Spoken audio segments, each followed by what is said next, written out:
Okay, let's now look at intake forms. So with the intake forms, what we need to look at is, again, very similar to the check-ins, is that they need to be very specific to your niche. So we can't give you all the check-in forms. Now we are going to add check-in forms for very specific niches over time, particularly in the advanced level of this product. We're going to have a lot of these. They do take some time to build, and then you need to also have expertise in working in these niches. But I just wanted to show you an example. So for an enhanced athlete, just like we did with the check-in, which you'll see there, it's important to have these things in place. So you want to find out exactly what is going on. So for these guys, weight, pretty important. Waist, important. Height, age. Detailing their current diet is very important, because they often, with physique athletes of any type, they often have disordered eating.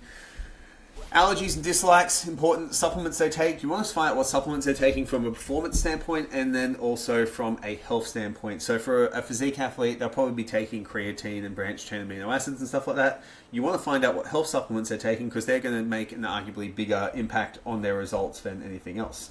And then from there, you want to find number of years training, what they're currently doing in their workouts. They're very similar. What their goal physique is. You can actually drop a picture in there. I actually like dropping a picture, because what it does, it gives me a realistic look at how likely they are to actually achieve their goals, because they will probably take risky behaviors to actually get to what they want to do, and we certainly don't want to do that, okay? So something to just be aware of. Any medical issues, so you should be aware of that. Anything else I can know, do they have competitions and all that kind of stuff? That all needs to be there.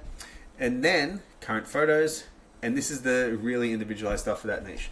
What is your current PED stacks? So I'm not going to go into the nitty gritty of PEDs right now. It's not a thing. But we need to find out what they're currently taking, what they've taken in the past, because that's going to make an impact on their health supplements. It's going to make an impact on their training. It makes an impact on a lot of stuff. We want to find out if there's any compounds they respond well to. In this particular niche and avatar, we're not telling you to do this, just to be clear. None of this is medical advice. None of this is actually qualifying you to coach athletes in this niche. This is just an example of a very good one. Different athletes will respond well to different compounds. I've seen athletes respond to testosterone really, really well. I've seen athletes respond to masteron really well, blah, blah, blah, blah, blah. So it's really important that you be aware of that, okay? Now, compounds that you haven't responded well is generally what side effects they get, and this gives you an idea of the health-based supplements and interventions they need to take, and then also what sides they're prone towards. They're the things that you need to be aware of from a health-based intervention, and a supplemental-based intervention, and a behavioral-based intervention.